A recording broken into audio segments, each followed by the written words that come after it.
Olá pessoal, eu sou o professor João Paulo e hoje a gente vai falar sobre o uso da vírgula na redação. Bom, basicamente na redação do Enem existem alguns casos que são bem recorrentes e os alunos acabam errando, né? Então, por exemplo, a questão do uso do aposto, né? Então aqui, o aposto é um termo usado para explicar, resumir ou comentar um termo anterior. Então muitas vezes acontece quando o aluno coloca esse aposto, ele esquecer de colocar vírgula, né? Ou então coloca apenas uma vírgula. Então isso é muito comum.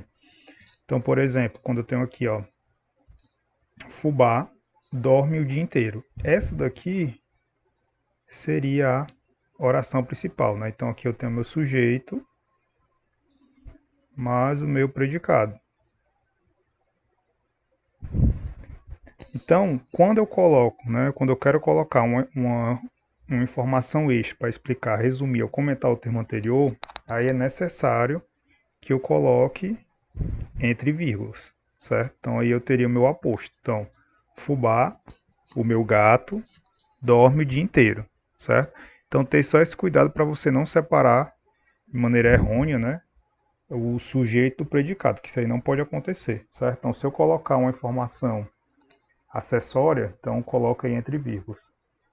Alexandre, o Grande, foi rei da Macedônia. Então você vê aqui que a explicaçãozinha aqui, ó, fica no caso, entre vírgulas. Então é um primeiro caso que é importante a gente destacar sobre o uso da vírgula aí na redação. E aqui, ó, Marília Mendonça, aposto, cantora brasileira, fez sucesso no gênero sertanejo. Então, se eu fosse ver, né, qual era a oração principal, então Marília Mendonça fez sucesso no gênero sertanejo. Isso daqui seria a oração principal, né? E aí quando eu corto, né, vamos dizer assim, aí eu coloco entre vírgulas esse meu acessório, que seria esse aposto, ok? Bom, outro caso é o caso da elipse ou zeugma, que consiste basicamente numa omissão de um termo, certo? Então, a vírgula também é usada para mostrar que ocorreu uma elipse, ou seja, a omissão de um termo no enunciado. A vírgula ocorre para indicar a omissão de um verbo, especificamente no caso de zeugma, isto é um tipo específico de elipse que ocorre para omitir um termo repetido no enunciado. Então, quando esse termo ele é omitido, né? Essa omissão, né? Não necessariamente só de um verbo, né? Mas pode ser de outras palavras.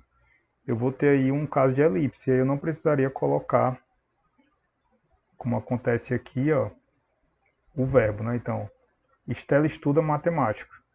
Cássio, aí ficaria óbvio que estuda letras. Então, a gente vê a omissão aqui do verbo estudar, né? Então, esse estudo aqui, ele some desse caso aqui. Nós preferimos ir ao cinema. Elas, aí eu coloco uma vírgula aqui, porque eu estou fazendo essa omissão, preferiram ir ao estádio, né? Então, você vê que existe essa omissão do verbo aqui, e essa vírgula ela vai indicar essa elipse, ok? Ou zeugma aí, no caso. Outro caso muito comum também, separar orações, né, unidas pela conjunção e, que tem sujeitos diferentes. Então, se tiver um sujeito diferente, a gente vai ter que colocar uma vírgula antes do e, certo? Então, aqui, ó, quando ocorre, né, duas orações aparecem no mesmo período unidas pela conjunção e, elas podem ser separadas por vírgula, caso tenham sujeitos diferentes. Então, aqui, ó, eu corri para chegar a tempo. Aqui eu tenho, no caso, meu sujeito sou eu, né?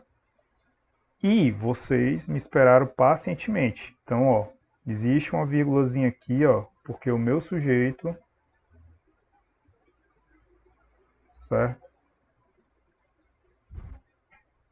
Vou chamar de sujeito 2, né? Sujeito 1 aqui. Então você vê que são sujeitos diferentes. Então por isso que é necessário colocar uma vírgula aqui.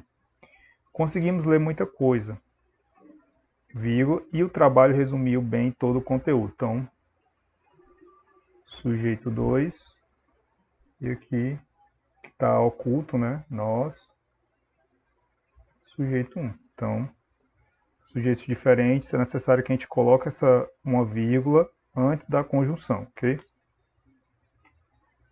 E quando é que a gente não vai usar vírgula? Quando a gente tiver, por exemplo, eu tenho aqui meu sujeito, certo? E aqui eu tenho meu predicado. Então, nesse caso, eu não posso colocar uma vírgula aqui, porque eu estaria separando meu sujeito do predicado. Então, os 3 porquinhos são construtores hábeis, então não posso tirar aqui. Essa grande macieira na horta não está dando frutos. Mesmo caso aqui também, não posso colocar uma vírgula, né, para separar meu sujeito do predicado. Não posso fazer isso, certo? Então, seria um errinho aqui de vírgula. Então, por exemplo, nesse exercício prático aqui, só para a gente finalizar, a gente tem aqui, ó, analise a frase abaixo e faça a correção. Sob esse viés, é válido destacar como a ignorância da população em relação ao autismo incita o preconceito. Então, aqui, ó, eu tenho essa primeira frase aqui, né?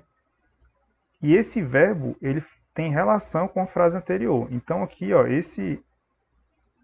essa vírgula, ela está inadequada, porque ela está separando, né, o meu sujeito do predicado. Então, desnecessária essa vírgula aqui. Da mesma forma, esse outro exemplo. Um exemplo de como essas políticas públicas impactam positivamente a vida de pessoas autistas é o chamado cordão girassol. Então aqui, ó, eu também não precisaria dessa vírgula, desnecessário, certo? Por quê? Porque eu estaria separando, né, o meu sujeito do predicado. Então, não precisaria ter essa vírgula aqui nesses dois casos, ok?